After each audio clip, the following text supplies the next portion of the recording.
বন্ধুরা আজকে আমার একটা পার্সেল আসলো, এটা টেম্পো খুলবে, মানে পিমুনি কাটো কাটো পার্সেলটা তোমাদের দেখাবো। ফার্স্ট দে আমি কাটটা দিই। এই 1000 টাকা লোন লাগবো, পারতি না তো দিদি, আস না আমি কাটটা দিই।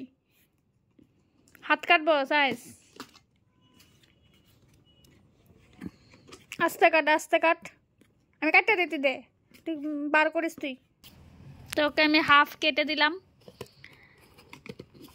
ও কাটছে। কাট হয় না, টান দিয়েছে না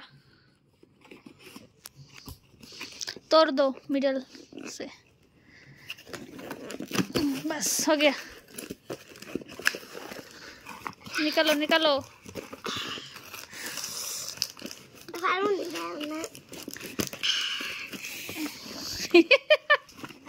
পুরো পুরো যুদ্ধ চলছে এটা। দাঁড়াও দাঁড়াও দাঁড়াও, এটা দাঁড়াও, বার কর বার কর বার কর, আরে এবার বার করলা,